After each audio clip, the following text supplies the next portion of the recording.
pula bertanding sebagai ahli Dewan Undangan Negeri bagi kawasan Permas, dan kita mengucapkan berbanyak terima kasih kepada Datuk MM Sami yang telah memberi khidmat kepada kita sebelum daripada ini.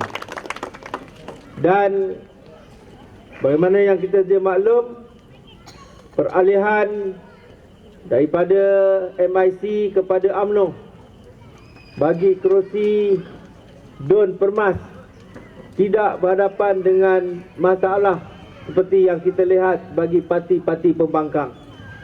Jadi di sinilah sebenarnya yang menjadi kekuatan kepada Barisan Nasional.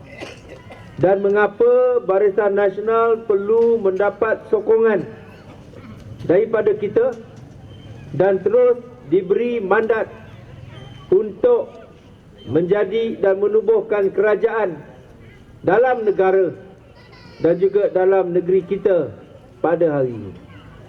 Antara sebab mengapa kita perlu sokong kepada Barisan Nasional ialah kerana kita pasti kalau Barisan Nasional menjadi kerajaan kepada beberapa perkara adalah tidak wajar bagi rakyat jika kita letakkan mereka dalam keadaan sentiasa tidak pasti ataupun sentiasa tidak tahu apa akan berlaku kepada mereka.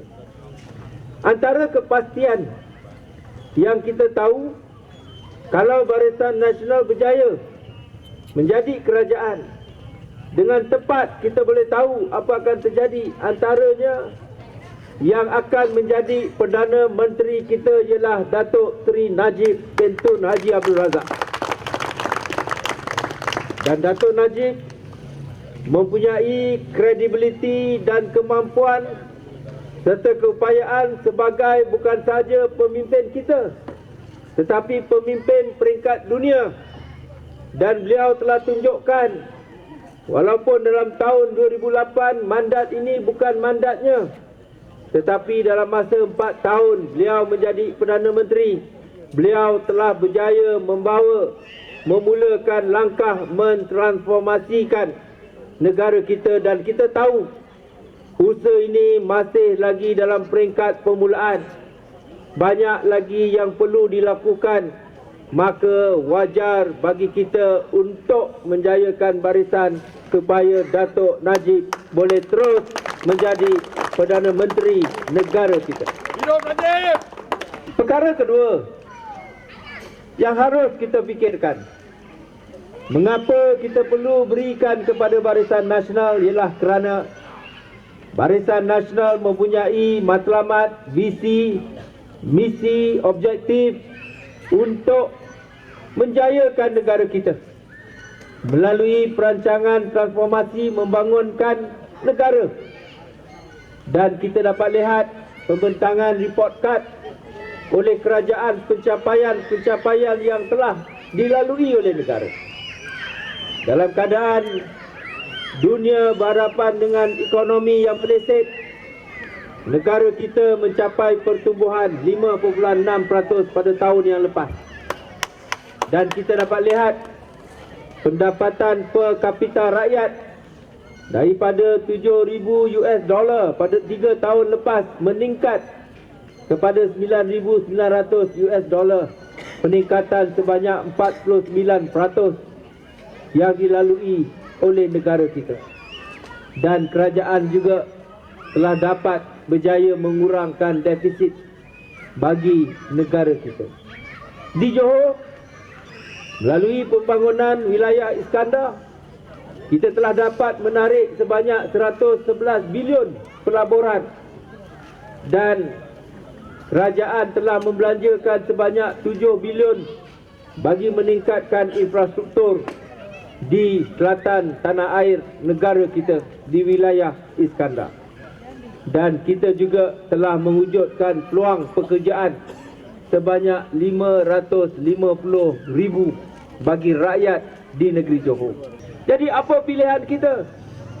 Kerajaan ataupun parti yang boleh menjamin masa depan kita. Kita hendakkan harapan, kita hendakkan peluang, kita hendakkan pekerjaan. Di negara Mesir, saya berkesempatan pergi. Mengapa rakyat jatuhkan presidennya? Kerana tak ada peluang, tak ada harapan, tak ada pekerjaan. Anak-anak tak ada kerja, keluar universiti tak ada kerja. Umur semakin meningkat, tak boleh nak kahwin kerana tak ada pendapatan. Di sini umur 20 lebih pun sudah kahwin. Sana susah nak kahwin. Tak ada harapan. Apakah kita hendak ini berlaku kepada negara kita, negeri kita? Sudah tentu kita tak hendak.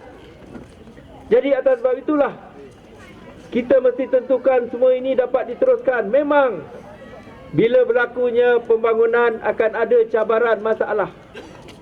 Dan kita ada pengalaman menguruskannya. Atas sebab itulah kita ada pelbagai bantuan. Atas sebab itulah kerajaan telah memperkenalkan BRIM, Bantuan Rakyat Satu Malaysia dan sebagainya. Tetapi kerajaan Barisan Nasional tidak akan menjanjikan perkara yang tak boleh nak dilaksanakan. Sebelah sana janji macam-macam, tapi mereka tak boleh nak laksanakan seperti tuntutan yang dibuat banyak di negeri Selangor sebagaimana kita ketahui. Memang rakyat suka dijanjikan dengan benda-benda yang pada mereka sesuatu yang mudah dan juga popular.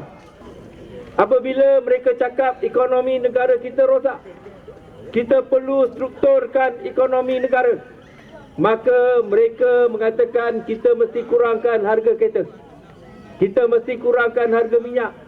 Kalau mereka kurangkan, siapa yang akan mendapat manfaat? Orang miskin. Siapa yang nak beli kereta besar?